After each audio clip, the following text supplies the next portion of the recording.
인재하고 관계되어 있는 명언 명구들을 좀 보겠습니다. 제가 오청이윤에 관해서는 지난번에 잠깐 말씀을 드렸어요.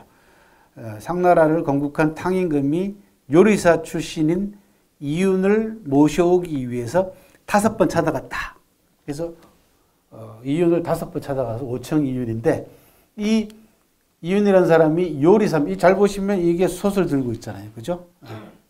그래서 부정조라는 단어가 나옵니다. 부자는 짊어진다라는 뜻이고, 정자는 이게 솥이고, 조는 도마, 이런 도마예요. 그릇 이런 겁니다. 도마 같은 겁니다. 그러니까 요리 기구를 짊어진 인재라는 뜻이에요. 그래서 부정지제입니다. 솥을 짊어진 인재라는 뜻입니다. 그러니까 하찮은 신분이라도 그 속에는 뛰어난 인재가 반드시 있다라는 겁니다. 그래서 하찮은 일에 종사한다고 해서 그 사람을 무시하거나 깔보지 말라는 겁니다. 이 요리사 출신인 이윤이 상나라라고 하는 나라를 건국하는데 결정적인 역할을 하거든요.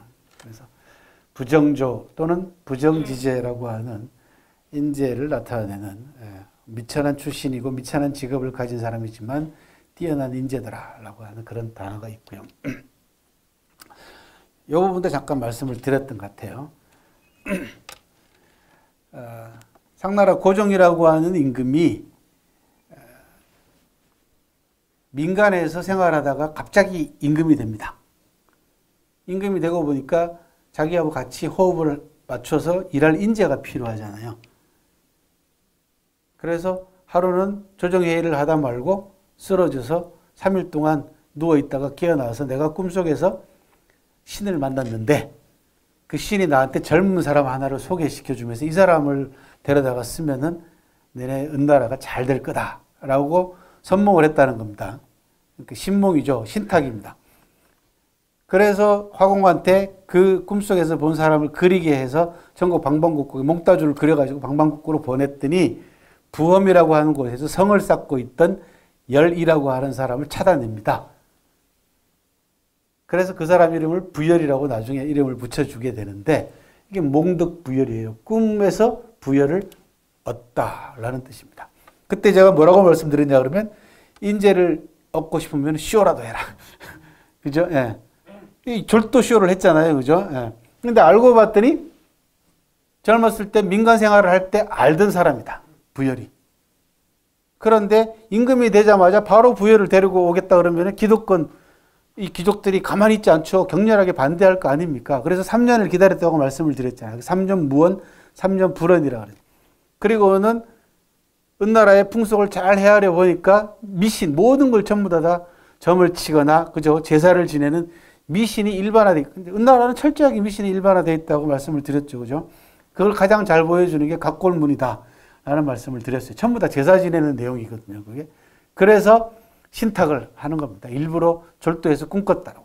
신을 만났다고 하니까 신하들이, 그거는 신에 계시다 이거죠. 난리가 났습니다. 그렇게 해서 얼굴을 그려가지고 부열을 얻었던 겁니다. 그래서 몽득부열이라고 하는 인재를 얻기 위해서는 쇼라도 해라. 근데 그 쇼가 어설프게 하면 안 되겠죠. 그죠? 3년을 기다렸어요. 무정이라고 하는 이 임금은. 그리고는 주변 조건과 환경을 잘 이용을 해서 신하들을 완전히, 그죠? 뭐라 그럽니까? 설득을 시킨 셈이죠. 꿈을 통해 가지고. 그래서 야몽득 성인이라고 하는 또 고사도 남깁니다. 밤에 꿈을 꿔서 성인을 얻었다. 네? 그런 뜻이고. 판축반우라고 하는 또 이 사자성어도 파생이 됩니다.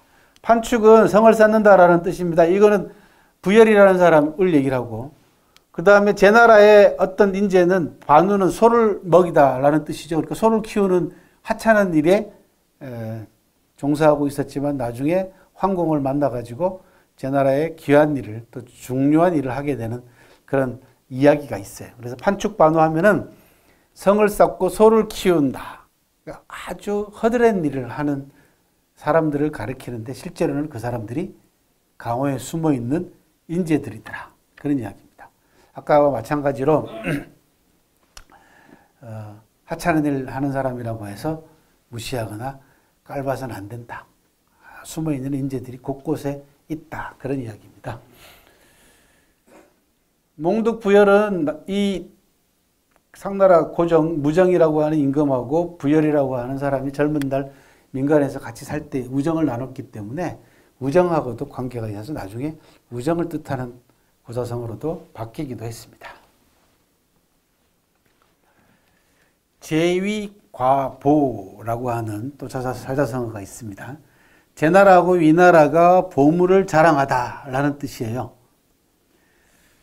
제나라 위왕하고 위나라 해왕이 만나가지고 대화를 나눕니다.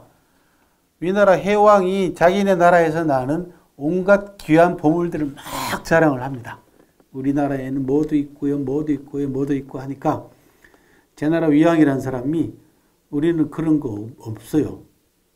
그런데 우리는 진짜 보물이 있습니다. 그랬더니 그게 뭐요? 그랬더니 사람입니다. 라고 얘기를 합니다. 그거 아무리 많아도 소용없습니다. 소중한 인재 하나만 못합니다. 라고 얘기를 합니다. 그렇게 해서 위나라 양해왕을, 위해왕을 부끄럽게 만들었다. 라고 하는 그런 고사가 있어요. 그게 바로 제위과보라는 겁니다. 제나라 왕과 위나라 왕이 보물을 자랑하다. 진짜 보물은 무엇일까? 뭐 그런 것들을 암시하는 그런 사자성어가 있습니다. 인재관 하면은 이 유방을 빼놓을 수가 없습니다. 유방이라는 사람은 중국 인지학에 있어서 반드시 들어가는 꼭 항상 거론되는 아주 걸출한 인재관을 가지고 있는 리더입니다. 유방이 천하를 통일해놓고 난 다음에 신하들한테 농공행상을 합니다. 그러니까 한 나라를 새로 세우게 되면은 공을 세운 사람들한테 상을 주잖아요. 그게 논공, 공을 따져가지고 논해서 행상, 상을 준다. 그런 뜻이에요. 그게 농공행상입니다. 근데 뭐 누구든지 그 큰일을 하고 나면은 그게 가담했던 사람들이 다 상 받을 큰 상 받고 싶어 하잖아요. 내가 다 잘했다고 생각이 든단 말이야. 그런데 누구한테 1등상을 주냐 그러면 유방이 소화에게 1등상을 줍니다. 소화. 유방을 도와가지고 항우를 물리치는데 가장 큰 공을 세운 세 사람을 서한 삼걸이라고 하는데 소화, 한신, 장량 이 세 사람입니다.